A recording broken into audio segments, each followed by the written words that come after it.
पुणे जमीन गैरव्यवहार प्रकरणामध्ये शीतल तेजवानी यांचा नेमकी भूमिका काय आहे आणि तू स्वतः सुद्धा याबद्दलचा एक डिटेल रिपोर्ट काही दिवसांपूर्वी आपण मुंबई तकवर दाखवलेला होता, तो म्हणजे की त्यांची 20 नोव्हेंबरला झालेली चौकशी. तर आतापर्यंत त्यांनी चौकशीमध्ये कसा प्रतिसाद दिलेला आहे, अटक करण्याची वेळ नेमकी त्यांच्यावर का आलेली आहे, या सगळ्या संदर्भात थोडं आपल्या प्रेक्षकांना सांगशील?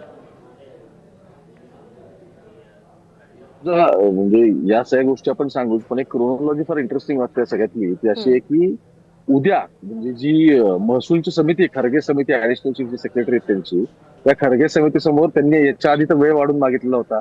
आयजीआरने त्यांच्याकडे रिपोर्ट सबमिट केलाय. 3 वेगवेगळ्या पद्धतीचे रिपोर्ट जाणार होते या एका समितीकडे, खारगे समितीकडे.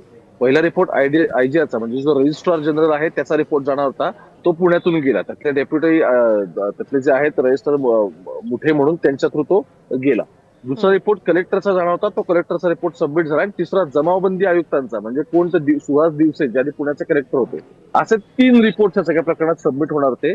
त्यातून कळणार होतं की रजिस्ट्रेशन नक्की काय झालंय, ते कोणत्या बेसिसवर झालं, पॉवर ऑफ अटर्नी कशा काय झाल्या, मग त्यांचा व्यवहार कसा काय झाला. कारण काय सगळ्यात मोठा ग्लिच यातला असा आहे की there is no monetary transaction. म्हणजे तेजवानीच्या कंपनीने जर 5 फॉरेनच्या अमेडिया कंपनीला जमीन विकली असेल तर त्यांच्यामध्ये कोणताही आर्थिक व्यवहार झालेला नाही.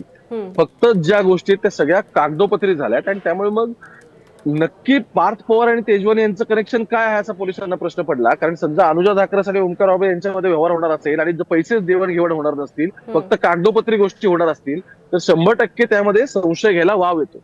त्यामुळे आता 2 वेळा याच्या आधी जेव्हा स्टेटमेंट रेकॉर्ड केलं शीतल तेजवानीचं, तर त्या तेजवानीच्या स्टेटमेंटमध्ये 2 गोष्टी आहेत. तिने असं म्हटलेलं आहे की मी पॉवर ऑफ अटर्नी ज्या केल्या ते मी लिगल केलेल्या आहेत, आणि त्या कुलमुखत्यार पत्र जे मी ह्या सगळ्याचं घेतलं, या जमिनीचं 40 एकरातलं 43 एकर जवळपास जमीन आहे, त्यातली 40 एकराचं कुलमुखत्यार पत्र, ते घेताना त्या लोकांना आम्ही पैसे दिलेले आहेत.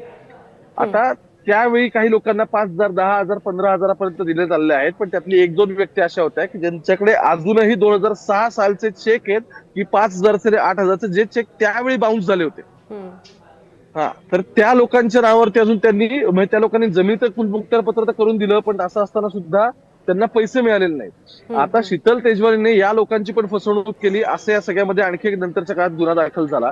त्यामध्ये जी जुनी महारत्नाची लोक होती, त्यांचे जे आताचे सक्सेसर सगळे आहेत, हे येऊन तिथे त्यांनी गुन्हा तो रजिस्टर केला. त्यांची पण चौकशी झाली. पोलिसांनी त्यांचा से काय होता ते पण मागून घेतलेला होता.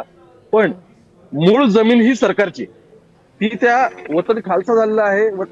जे वतनदार होते त्यांच्याकडे जमीन राहिली नाही, त्यावेळी तर शेतकऱ्या ते भरू शकले नाही. त्यामुळे मूळ जमिनीची मालकी, ताबा, या दोन्ही गोष्टी सरकारकडे आहेत. आणि मुंबई सरकार असं सातबाऱ्यावरती क्लिअर लिहिलंय, सातबाऱ्यावरती नावं ट्रान्सफर झालेली नाहीत. दुसरं म्हणजे सातबारा बंद आहे. बंद सातबारा असताना त्याचं प्रॉपर्टी कार्ड करणं आवश्यक होतं. ते प्रॉपर्टी कार्ड ओपन करून मग त्याच्यावरती नावं अपडेट होतात. तर या सगळ्या प्रकरणामध्ये अशी कोणती गोष्ट झालेली नाहीये. आता येऊ आपण या सगळ्या क्रोनॉलॉजीकडे, आणि मग पुढे आपल्याला कळेल की नक्की तेजवानीचा रोल काय आहे, पार्थ पवार यांचा से साधारण काय असेल, या सगळ्या गोष्टी येतील. क्रोनॉलॉजी बघा की उद्या खरगे समितीकडे रिपोर्ट, उद्या खरगे समिती पुढे तेजवानी स्वतः हजर राहणार होती. ती 8 तारखेला अधिवेशन सुरू होणार आहे. त्याच्या आधी 2 दिवसापूर्वीची सगळी घडामोड होती की ती हजर राहणार होती. तिचा से काय ती खरगे समितीला समोर मांडणार होती. त्याच्या आधी खरगे समितीकडे या 3 लोकांचे, म्हणजे जमाबंदी आयुक्त, कलेक्टर आणि त्यानंतर रजिस्ट्रार, या 3घांचे अहवाल सबमिट झालेले आहेत. आता तेजवानीचं काय म्हणणं आहे, हे म्हणणं ऐकून गेलं तिला खरगे समिती बोलणार होती. आणि खरगे समितीची मुदतच मुळात 5 तारखेपर्यंतची होती. म्हणजे 5 तारखेला खरगे समितीची मुदत संपत होती, त्यानंतर लगेच 8 तारखेला अधिवेशन लागणार होतं. आता याच्या आधीच हे सगळं गणित असं झालेलं आहे की पोलिसांनी तिला अटक केली. अधिवेशन आहे, अधिवेशनाच्या आधी जर हे अधिवेशनात हे प्रश्न आले तर अशा पद्धतीचे प्रश्न विचारले जाऊ शकतात की नक्की तेजवानीवरती काय कारवाई केली. कारण प्रकरणात गौड बंगालचं दिसतंय, तर त्याच्यामुळेच आधीच ही कारवाई करण्यात आली का, असा प्रश्न या सगळ्यात उपस्थित होतो. कारण घटनाक्रम साधारण तोच सांगतोय. इतके दिवस अधिवेशन किती दिवस होणार, किती दिवस नाही, याबद्दल क्लॅरिटी नव्हती. दुसरं म्हणजे काय, तर आज तसा नगरपालिकांचा निवडणुकींचा रिझल्ट एक्सपेक्टेड होता. पण परवा हे सगळ्या पुढे गेल्या. महाराष्ट्रातल्या 24 नगरपालिका, जवळपास 150 वेगवेगळे वॉर्ड आहेत. या ठिकाणी मतदान आता 20 तारखेला होतं सांगितलं, आणि मग 21ला काल झालेलं मतदान, आणि ते असं कंबाईन होणार सांगितलं. पण त्याच्या आधीच आज तेजवानीला सगळ्या ताब्यात घेण्यात आलंय. त्यामुळे आत्ताची क्रोनॉलॉजी जर समजून घेतली तर एक एक घटनांच्या मागे काही ना काहीतरी घडतंय असं सगळं दिसतंय. आता तेजवानीला थोड्या वेळात ते ससूनला येतील, तिथे जी टेस्ट होईल, आणि आता साधारण 5:45 झाले. त्यामुळे आज तरी कोर्टाकडे वेळ मागितली जाईल असं दिसत नाहीये. उद्या कोर्टामध्ये तिला उपस्थित केलं जाईल, पण त्याच्या आधी एक कस्टोडियन, त्याच्यामध्ये इंट्रोगेशन आहे. अच्छा. ते पूर्ण करून आज आणि मग उद्या तिला हजर केलं जाईल. आता परत एकदा मूळ मुद्द्याकडे आपण येऊ. तेजवानीचा सही या सगळ्यामधला असा होता, तिने जे 2 पाणीचं पत्र दिलं होतं, त्या 3 पानी सॉरी, पहिल्या चौकशीला ती आली आणि दुसऱ्या चौकशीला तिने 3 पानात तिचा सही मांडला. हम्म. त्या 3 पानात तिने साधारण त्याचं जिस्ट काय होतं, तर त्यात ती म्हणाली होती की पॉवर ऑफ अटर्नी करताना मी त्या लोकांना पैसे दिले आहेत, व्यवहार पूर्ण झाल्यानंतर त्यांच्या सह्या घेतलेल्या आहेत रजिस्टर ऑफिसला येऊन. त्याच्यावरती रजिस्टर ऑफिसने क्वेरीज काढल्या. त्या क्वेरीज अशा होत्या, जर या सगळ्यामध्ये जवळपास 272 लोक होती, तर एवढी जी लोक आहेत या लोकांमधल्या जवळपास 50 ते 55 जण आहेत ज्यांचे पॅन कार्ड अजून सरकारकडे सबमिटच झालेले नाहीये. त्यानंतर काही जणांच्या ज्या सह्या घेण्यात आल्या, तर त्या व्यक्ती खरंच तिथे उपस्थित होत्या की नव्हत्या याच्याबद्दल डाऊट येतं. म्हणजे काय असतं की तुम्ही आल्यानंतर तुमची सही पण होते आणि तुमचा अंगठा पण एका ठिकाणी तुम्हाला दिला, बायोमेट्रिक पण असतं. तर त्याच्यातल्या सह्या होत्या पण बायोमेट्रिक झाल्याचे मात्र काही पुरावे नव्हते आणि सह्यांच्या आधारावरती तो व्यवहार ग्राह्य धरण्यात आलेला होता.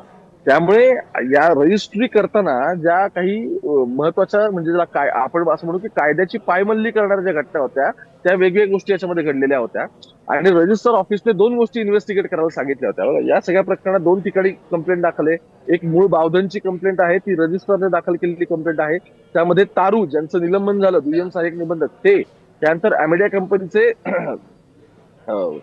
दिग्विजय पाटील ज्यांची सही आहे व्यवहारावरती की अमेडिया कंपनीच्या वतीने त्यांनी व्यवहार केला तो, आणि तिसरी शीतल तेजवानी, या तिघांची त्या एफआयआर मध्ये नाव आहे. आणि दुसरी एफआयआर खडकची आहे, ज्या खडकची एफआयआर इथल्या तहसीलने दिली, म्हणजे नायब तहसीलदारांनी दिली, ज्याच्यामध्ये जवळपास 9 एक नाव आहेत आणि त्यात पण ही सगळी नावं कॉमन दिसतात या सगळ्यात. पण मूळ मुद्दा काय आहे, तर या 2 एफआयआर मधले इन्व्हेस्टिगेशन वेगवेगळ्या लेवलला चाललेले आहेत. खडकचं जे प्रकरण आहे ते पूर्ण आता ईओडब्ल्यू कडे आलं, ज्या ठिकाणी मी आता सीपी ऑफिसला उभा आहे आणि इथे तेजवानीला आता अरेस्ट करून आता आणण्यात आलेलं आहे. आता रजिस्ट्रार काय शोधत होते, तर दस्त नोंदवताना सरकारी प्रक्रिया पार पडली की नाही, आणि जर ती पडली नसेल तर सरकारचं किती रुपयांचं सगळ्यामध्ये नुकसान झालं. या सगळ्यामध्ये लेटर ऑफ इंटेंट हे आपला जो जिल्हाधिकारी कार्यालयातला जो उद्योग विभाग आहे त्यांना एक लेटर ऑफ इंटेंट सबमिट करण्यात आलं होतं आणि त्यात सांगितलं होतं की आम्ही इथे आयटी पार्क करतोय आणि त्याच्यातून रोजगार निर्मिती होईल म्हणून आम्हाला एक्झम्पशन द्यावं. आता एक्झम्पशन द्यावं तर साधारण 60% कर असतो, 7तला 5% हा राज्य सरकारकडे जातो जमिनीचा, 2% एक एलबीटी लोकल बॉडी टॅक्स असतो जो महानगरपालिकेला द्यावा लागतो, आणि दुसरा मेट्रो सेस, तो सेस नाही तो करच असतो, तो टॅक्सच असतो. या 2 गोष्टी कधीच एक्झाम नाही होत. 5% राज्य सरकार तुम्हाला एखादं तुम्ही जर चांगलं काम करत असाल किंवा त्यातून रोजगार निर्मिती होत असेल तर त्या 5% तुम्हाला सरकार कन्सेशन देऊ शकतं. पण इथे 7च्या 60% भरलेला नव्हता. त्यामुळे ती 21 कोटींची सगळी अमाऊंट आणि परत दस्त कॅन्सल करण्यासाठीची तुम्हाला लागणारी अमाऊंट असं जवळपास गणित 42 कोटी 3,60,000वरती जाते. तर हे नक्की कोण भरणार हा प्रश्न अनुत्तरित आहे. आणि तोपर्यंत असं झालं की शीतल तेजवानीला पोलिसांनी आता ताब्यात घेतलंय. आज पूर्ण रात्रभर तिचं आणखी या सगळ्या प्रकरणातलं इंट्रोगेशन होईल. याच्या आधी इथे 2 चौकशा आणि एका प्रकरणात तिचं ते रिटर्न सगळं घेण्यात आलेलं होतं, ते तर पूर्ण झालेलं आहे. पण मूळ मुद्दा असा आहे की खरगे समितीकडे ती उद्या उपस्थित राहणार होती. त्यानंतर तेजवानीचं पूर्ण झाल्यानंतर खरगे समितीकडे दिग्विजय पाटलांची एंट्री होणार होती. आणि सगळ्यात महत्वाचं समजून घ्या, ज्या पवार कुटुंबियांबद्दल आपण बोलतोय तर 5 तारखेला सगळे कुटुंब लग्नासाठी बहरेनला असणार आहे. तिथे पवार कुटुंबियांच्या फॅमिलीतलं एक लग्न आहे. तर ह्या अशा सगळ्या एक एक तारखा या सगळ्या जुळून आल्यात आणि त्यानंतर या सगळ्या इंटरेस्टिंग गोष्टी घडतात. अनुजा, नाही म्हणजे घरातलं कशाला आपण म्हणू शकतो डायरेक्ट पार्थ पवार यांच्या बंधूंचंच लग्न आहे आणि त्यानिमित्ताने स्वाभाविकपणे संपूर्ण कुटुंबच हे आउट ऑफ इंडिया असणार आहे, देशाबाहेरच जाणार आहे. मला खरं तर याच्यामध्ये पार्थ पवार यांच्याबद्दल सुद्धा अजून समजून घ्यायचंय की पण त्या प्रश्नाकडे मी नंतर येते आणि प्रेक्षकांच्या सुद्धा माहितीसाठी की थोड्याच वेळामध्ये पुणे पोलीस सुद्धा याबद्दल एक पत्रकार परिषद घेणार आहे ज्याच्यामध्ये ते याबद्दल आणखीन माहिती देतीलच. पण ओंकार, तू सुद्धा या घडामोडींवर विशेष लक्ष ठेवून आहेसच, तर मला तुझ्याकडनं हे समजून घ्यायचं आहे. तर एकतर अशा वेळेला जेव्हा कुठल्याही आरोपीला असं वाटत असतं की आपली कुठल्याही क्षणी अटक होऊ शकते, त्यावेळेला ते पहिले जाऊन कोर्टामध्ये अंतरिम दिलासा घेण्याचा प्रयत्न करतात, अटकपूर्व जामीन घेण्याचा प्रयत्न करतात. हाच प्रयत्न शीतल तेजवानी यांच्याकडनं सुद्धा झाला होता का? झाला असेल तर त्याच्यामध्ये तो दिलासा त्यांना का मिळू शकला नाही? त्या सुनावणीच्या दरम्यान सुद्धा कोर्टामध्ये काय घडलं हेही जाणून घ्यायला आवडेल. आणि तसंच 20 नोव्हेंबरला सुद्धा किंवा मधल्या काळामध्ये ज्या त्यांच्या चौकशा झालेल्या आहेत त्याच्यामधनं सुद्धा पोलिसांना या प्रकरणाबद्दल काय अधिकची माहिती मिळाली आहे? मला असं वाटतं की तेजवानीने काय गौडबंगाल केला काय नाही, तिला अटक व्हायला पाहिजे की नाही, या गोष्टी आपल्या म्हणजे आपल्या महाराष्ट्रातल्या लोकांचं जे उद्विग्नता आहे सगळी किंवा त्यांचा रोष आहे याच्यातून येत असल्या तरी कायदा काय सांगतोय पण समजून घेतलं पाहिजे आणि तो समजून सांगितला पण पाहिजे. समजून घ्या, साधारण पोलीस कस्टडी कोणत्या व्यक्तीची होते, ज्या व्यक्तीकडून काहीतरी रिकव्हर करायचं आहे. समजा फॉर एन एक्झाम्पल, की समजा गुन्ह्यात वापरलेलं व्हेकल रिकव्हर करायचं आहे, गुन्ह्यात वापरलेलं हत्यार, काय हत्यार वापरलं होतं ते रिकव्हर करायचं आहे, किंवा समजा यामध्ये फायनान्शियल ट्रान्झॅक्शन आहे, की पैसे बऱ्याच लोकांचे बुडले आणि संबंधित व्यक्ती पैसे घेऊन पळाला, मग त्याचे बँक अकाउंट सीज करणं असेल, त्या डिटेल्स गोळा करणं असेल, किंवा तो समजा कॅश मध्ये समजायचं घेऊन पळाला असेल, तर त्या व्यक्तीला शोधून त्याच्याकडून ती कॅश रिकव्हर करणं. तर ज्यावेळी रिकव्हरी येते ना, किंवा आणखी एक असं असतं की समजा एखाद्या गोष्टीपाशी जाऊन तपास थांबतो, की याच्या पुढे आता तपासात कोणते आणखी धागेदोरच मिळत नाहीत, आणि या व्यक्तीला जर आपण ताब्यात नाही घेतलं, या व्यक्तीची कस्टडी नाही घेतली, तर पुढच्या आपल्याला लिंक्स लागणार नाहीत. अशा वेळी त्या व्यक्तीची कोर्टाकडे कस्टडी मागितली जाते. तोपर्यंत ज्युडिशियल कस्टडीमध्ये संबंधित व्यक्ती राहिली किंवा ती बाहेर जरी राहिली तरी तसा पोलिसांना काही फारसा प्रॉब्लेम नसतो, कारण पोलिसांनी संबंधित व्यक्तीकडून लिहून घेतलेलं असतं जेव्हा ती चौकशीला हजर होतं तेव्हा, की तुम्ही कुठेही जाणार नाहीत, तुमचा पासपोर्ट तुम्ही आमच्याकडे सरेंडर करून ठेवाल, किंवा दररोज तुम्हाला या पोलीस स्टेशनला हजेरी लावावी लागेल, आठवड्यातून एकदा किंवा दोनदा, असं पोलीस सगळं लिहून घेत असतात. त्यामुळे कायदा हे सांगतो की तुम्हाला थेट पोलीस कस्टडीमध्ये घ्यायला का डायरेक्ट ते पोलिसांना अलाव करत नाहीत. त्यामुळे पोलीस इतके दिवस काय करत होते, पोलीस इतके दिवस त्यांचे डॉक्युमेंटेशन सगळे रेडी करत होते. बरं, यामध्ये जसं मी सुरुवातीला सांगितलं की there is no financial transaction involved. या पूर्ण व्यवहारामध्ये पैशाची देवाणघेवाणच झालेली नाही. 300 कोटींचा फक्त आकडा आहे, 295 कोटी जवळपास जमिनीचं सरकारी व्हॅल्युएशन आहे, 300 कोटींचा व्यवहार झालाय, पण व्यवहारात पैसे देणं घेणं आहे. म्हणजे शीतल तेजवानीच्या कंपनीला पार्थ पवारांच्या अॅमेडियाने 300 कोटी रुपये ट्रान्सफर करायला पाहिजे होते, ते पैसे ट्रान्सफर झालेले नाहीयेत. त्यामुळे या सगळ्या प्रकरणात रिकव्हर करण्यासारखं काही नव्हतं, आणि त्यामुळे पोलीस लगेच कस्टडी मागत नव्हते, आणि पोलीस लगेच कस्टडी मागत नव्हते या सगळ्या प्रकरणामध्ये. त्यामुळेच तेजवानी अँटिसिपेटरीसाठी गेलेली नव्हती. कारण जर अँटिसिपेटरीसाठी गेली असती तर कदाचित आणखी त्याच्यातली मला असं वाटतं गोष्टी आणखी क्लिष्ट झाल्या असत्या.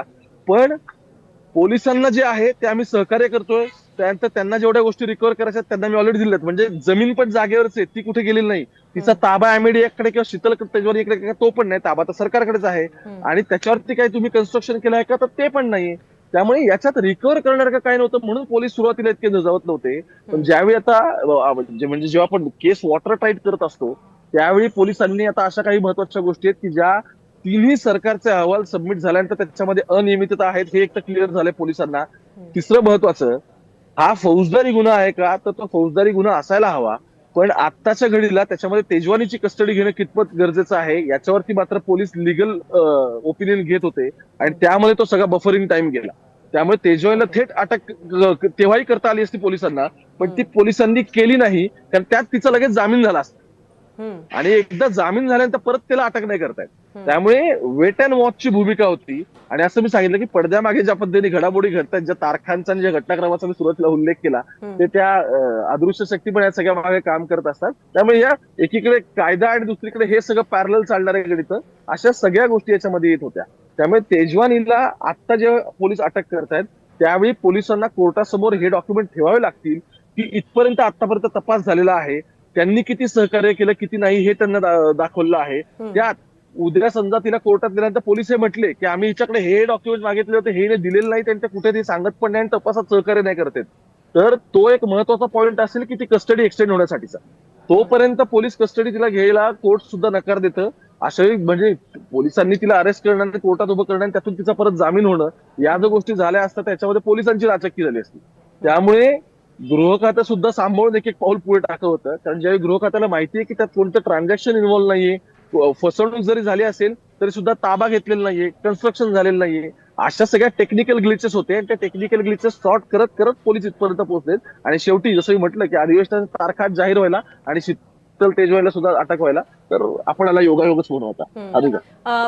तू काही एक म्हणजे राजकीय मुद्दे सुद्धा मांडलेले आहेत, तर त्या दृष्टीने एक संदीप उमरे म्हणून आपले प्रेक्षक आहेत ज्यांचं म्हणणं आहे की अजित पवार भाजपसोबत आहेत म्हटल्यावर कोणी काहीही करू दे किंवा कोणी कितीही कोर्टामध्ये किंवा जेलमध्ये जाऊ दे, देवेंद्र फडणवीस हे अजित पवारांच्या मुलाला वाचवण्यासाठी आणि अजित पवारांना सेफ ठेवतील असा एक विश्वास आपल्या प्रेक्षकांना ऑलरेडी आहे. आपण त्यातल्या राजकीय मुद्द्यावर सुद्धा चर्चा करूया, कारण तू पण एक क्रोनॉलॉजी सांगितलेली आहेस. पण तत्पूर्वी हे समजून घेणं गरजेचं आहे आपण, कारण की शीतल तेजवानी ह्या नावाला यासाठी महत्व आहे कारण ते नाव आणि हे प्रकरण महाराष्ट्राच्या उपमुख्यमंत्र्यांच्या मुलासोबत जोडलं गेलेलं आहे. तर इथे याबद्दलची उत्सुकता किंवा याबद्दलची माहिती ही लोकांना हवी असणार आहे की यामध्ये कुठेही जाऊन पुढे जाऊन पार्थ पवार यांचा यांचं नाव येऊ शकतं का? आपण मागे सुद्धा FIR बद्दल बोललेलो होतो, तर अमेडिया कंपनीमधनं दिग्विजय पाटील यांचा हिस्सा अतिशय नगण्य असून सुद्धा त्यांचं नाव FIR मध्ये आहे, पण तेच पार्थ पवार यांचे 99% भागीदारी असून सुद्धा त्यांचं त्याच्यामध्ये नाव आलेलं नाहीये. तर हे ओमकार तुझ्याकडनं समजून घ्यायचं आहे की शीतल तेजवानी यांचा तपास हा कशा पद्धतीने किंवा त्या तपासामध्ये काय सापडलं किंवा काय मिळालं तर उद्या जाऊन तिकडे पार्थ पवार यांचं नाव येऊ शकतं. दोघांमधला तो कॉमन धागा नेमका काय असू शकतो, तर उद्या जाऊन हे प्रकरण पार्थ पवार यांच्यासाठी जास्त डोकेदुखी ठरेल. एक्झॅक्टली पार्थ पवार यांच्यासाठी डोकेदुखी ठरणार आहे का, ते हे ठरणार आहे आता, हे क्लिअरच झालंय. कारण याच्यामध्ये ज्या ठिकाणी नियम मोडायचा त्या ठिकाणी तो नियम अक्षरशः मोडलेलाच गेलेला आहे. म्हणजे या सगळ्या संदर्भात जिल्हाधिकाऱ्यांना माहिती असणं आवश्यक होतं. जिल्हाधिकाऱ्यांसोबत ऍडिशनल कलेक्टर ज्यांच्याकडे महारवत्ता संदर्भातले सगळे राईट्स असतात त्यांना हे कळणं आवश्यक होतं. त्यांच्यापर्यंत म्हणजे कसं आहे की एखाद्या पालिका आयुक्त असतो, एखादा जिल्हाधिकारी असतो, तर यांना त्या जिल्ह्याचे सातबारे डोक्यात असतात. त्यामुळे काय होतं की सातबार डोक्यात असतात, कुठे काय व्यवहार होतात, किती मोठे प्रमाणात होतं, या सगळ्याची माहिती असते. त्यामुळे हे जरी लोक आता सांगत असले की आम्ही ते करत नाही आहोत किंवा आम्हाला याबद्दल माहितीच नव्हती, तरी ते कितपत खरं आहे याच्यावरती लोक डाऊट घेणार. आणि आत्ताच्या प्रेक्षकांची तुम्ही मला तू कमेंट सांगितलीस की अजित पवारांच्या मुलाला वाचवण्यासाठी वगैरे महाराष्ट्राचे मुख्यमंत्री धावतील, तर महाराष्ट्राच्या मुख्यमंत्र्यांचा इतिहास हा बैलगाडीतून कागदपत्र घेऊन येण्याचा आहे. आणि तिथपासून सुरू झालेला 2014चा प्रवास ते अजितदादांकडे राज्याच्या तिजोरीच्या चाव्या देण्यापर्यंतचा आहे. त्यामुळे ते जे काय म्हणतात हे येणाऱ्या काळात गोष्टी मुख्यमंत्री आणि अजितदादा हे दोघंच त्यांच्या कृतीतून आणखी क्लिअर करतील. आणि हा इतिहास राज्याची ना जनता विसरली ना नेते विसरले. त्यामुळे या गोष्टी वन बाय वन येणारच आहेत. पण दोन गोष्टी महत्वाच्या आहेत. एक, खडक पोलीस स्टेशनची जी नायब तहसीलदारांनी दिलेली FIR आहे, त्या FIR मध्ये ज्या FIR वरती EOW कडे प्रकरण गेले त्याच्यावरती आता कारवाई सुरू आहे म्हणून शीतल तेजवानीला आता ताब्यात घेतलंय. तर त्या प्रकरणामध्ये पार्थ पवार किती एस्टॅब्लिश होतात याचा विचार होईल, यासाठी की त्यातले काही टेक्निकल मुद्दे आहेत जे कायद्याच्या अनुषंगाने जाणार आहेत. तर त्यामध्ये पार्थ पवारांचे थेट नाव हे तुला याच्यावरती विचार. दुसरं असं की बावधनची उलट जी FIR आहे त्यामध्ये डायरेक्ट नाव आहे दिग्विजय पाटलांचं, FIR थेट गव्हर्नमेंटचा रेव्हेन्यू बुडेल असते रजिस्टरची.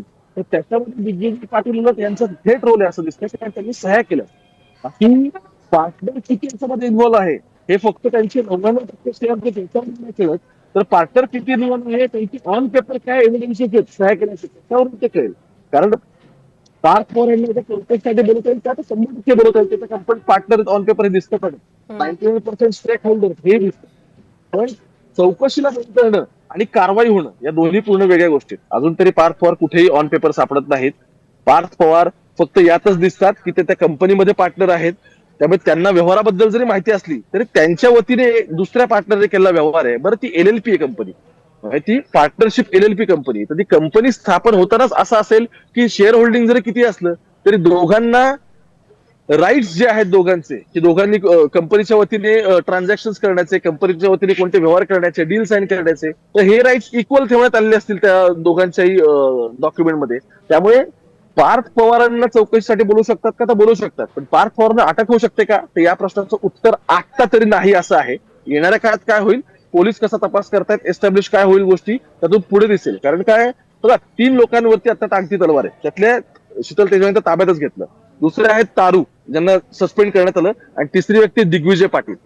या तिघांमधल्या एका तरी व्यक्तीने तपासात हे नाव घेणं आवश्यक आहे की पार्थ पवारांचा फोन आला किंवा त्यांची संमती होती किंवा त्यांनी सांगितलं म्हणून व्यवहार झाला किंवा पार्थ पवारांची इन्व्हॉल्वमेंट काय होती.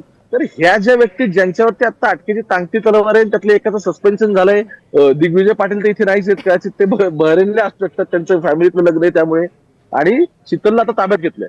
तर यांच्यातल्या एका तरी व्यक्तीला हे सांगावं लागेल की पार्थ पवारांसोबत आम्ही संपर्कात होतो, आमचं कॉन्टॅक्ट झालंय, किंवा पार्थ पवारांसोबत आम्ही त्यांनी सांगितलं म्हणून व्यवहार केले. जोपर्यंत ते सांगत आहेत तोपर्यंत पार्थ पवार ऑन पेपर येत आहेत, आणि ऑन पेपर येत नाहीत तर आरोपी करणं अवघड आहे.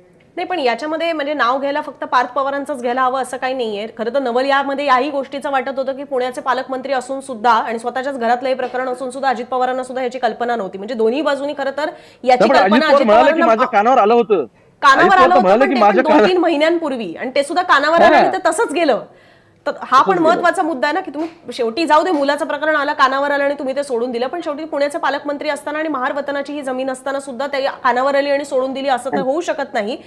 पण तरी सुद्धा त्याच्यामुळे ह्याच्यामध्ये फक्त पार्थ पवार नाही तर ते इनवे अजित पवार यांच्यापर्यंत सुद्धा या सगळ्या गोष्टी कदाचित जाऊ शकतात. हे फार अजून आपण म्हणजे हायपोथेटिकल बोलतोय, पण याच्यामध्ये अमेडिया कंपनी तर आहे किंवा त्याचे भागीदार जे आहेत दिग्विजय पाटील त्यांच्यावर तर गुन्हा दाखल झालेला आहे. शीतल तेजवानी यांच्यासोबतच अमेडिया कंपनीचा त्यातला रोल आणि त्यांनी या सगळ्या परवानग्या किंवा इतक्या स्वस्त दरात जे त्यांना ऑफर झालेलं होतं हे सगळं त्यांना झालं कसं, याबद्दल सुद्धा काही चौकशी झालेली आहे का, याबद्दल काही तपासात समोर आलेला आहे का, कुठला अधिकारी त्याच्यामध्ये इन्व्हॉल्व्ह होता, ह्या सगळ्यांची काही माहिती येऊ शकलेली आहे का?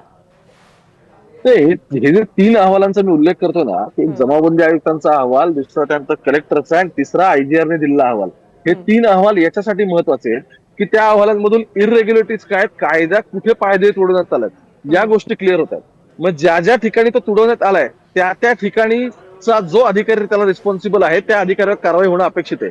पण आता तरी असं दिसत नाही की असं काहीतरी होईल. साधारण म्हणजे आपला महाराष्ट्राचा इतिहास असा आहे की सरकारी अधिकाऱ्यांनी कितीही घोळ घातले, त्यांनी काहीही लफडी केली आणि त्यांनी किती भ्रष्टाचार केला तरी यातला कोणतरी अधिकारी जेलमध्ये गेलाय आणि गेले 10 वर्ष तो चक्की पिसिंग आहे, तर असा काय आपल्याकडे गोष्टी घडलेल्या नाहीये. टेम्पररी सस्पेन्शन आणि ते सस्पेन्शन झाल्यानंतर परत एकदा सेवेत घेणं आणि सेवेत परत एकदा त्यांच्याकडूनच ज्या त्या आधी कामं करत होते ती कामं करून घेणं, हा तर आपला ट्रेंड राहिलेला. उलट हा राजकारण्यांचा ट्रेंड आहे आपला महाराष्ट्रातला. त्यामुळे अधिकाऱ्यांवरती या सगळ्या प्रकरणात आणखी किती कारवाई होईल याबद्दल मला स्वतःला प्रश्न आहेत.